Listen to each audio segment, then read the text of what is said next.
A son's admiration for his father is a powerful bond, a reason so many young men choose to follow in their father's footsteps. But Musab Hassan would have that admiration sorely tested. The moment came in prison where Hassan says he started to see his father's organization, Hamas, in a much different light and envisioned for himself a much different path. Jonathan Hunt's investigation continues. I loved Hamas because I loved my father. Your father is everything for you as a child. He's not only a leader or like he's your world. And you think that he's the best, he's the strongest, he's your king, he's your God, basically. So I loved him and I loved the ideas and his beliefs. That reverence for his father, Sheikh Hassan Youssef, one of the founders of Hamas, led Musab Hassan toward the West Bank's more radical groups.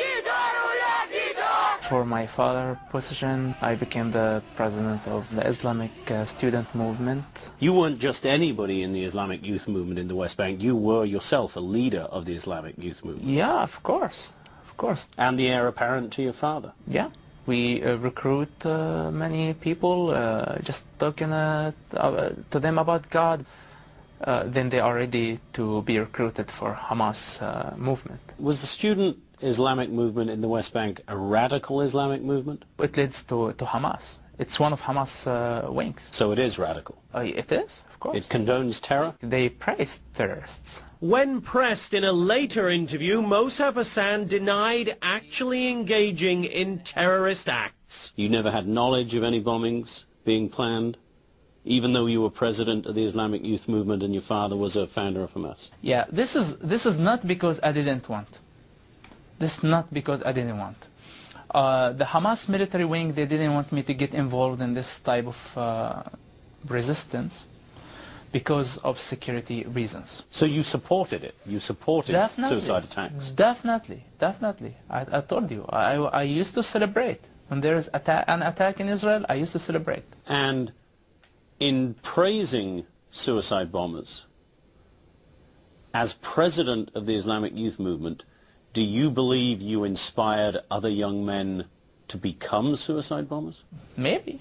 In indirect way. I don't know. Maybe.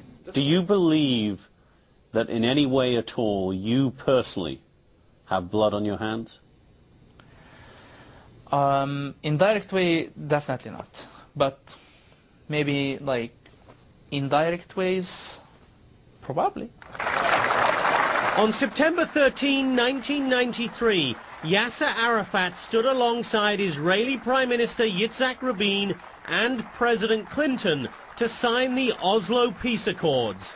Hamas wanted no part of it, and as the peace process moved forward over the next months and years, began plotting a new campaign of terror.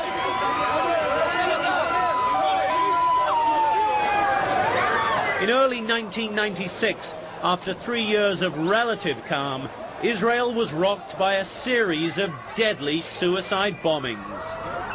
February 25th, Jerusalem's central bus station, 27 dead.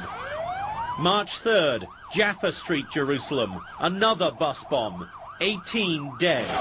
March 4th, Tel Aviv, 13 killed in yet another suicide attack. Hamas trumpeted its involvement in the attacks. Israel responded with sweeping raids aimed at Hamas and all its linked organizations, Musab Hassan's Islamic youth movement among them. Musab Hassan soon found himself face to face with Israeli soldiers. They put me in a small cell for about a couple of hours. After that, they bound me again and handcuff me, put the blinds on my eyes, put me in a jeep with 3 soldiers, hit me all the way from Beit El to Al-Maskubiya in Jerusalem, West Jerusalem. Had you been involved in any planning? Did you have any knowledge of any attacks against Israelis in the months or years running up to that arrest? Oh, no, not at all, but they had suspicions. Of course, like being the son of my father, they had some suspicions that I might know something. This is Megiddo prison in northern Israel. It became Mossab Hassan's home for 18 months, beginning in the summer of 1996. Now, Islamic radicals typically only become more extreme, more hardened in their views after a stint in a place like this. But that is not what happened to Mossab Hassan. One would think you go into prison and become far, far more radical in the face of all of that, far more committed to not just Islam, but to the cause of Hamas. But that's not what happened. Yeah, definitely this is not what happened. I saw in Hamas, I saw in Islam as a solution for humanity, for my people. So Hamas and Islam were the solution to the problems of the Palestinians, in your eyes? In my eyes, definitely. This is how I saw it. I believed in it. So what on earth happened in prison? The answer when we come back.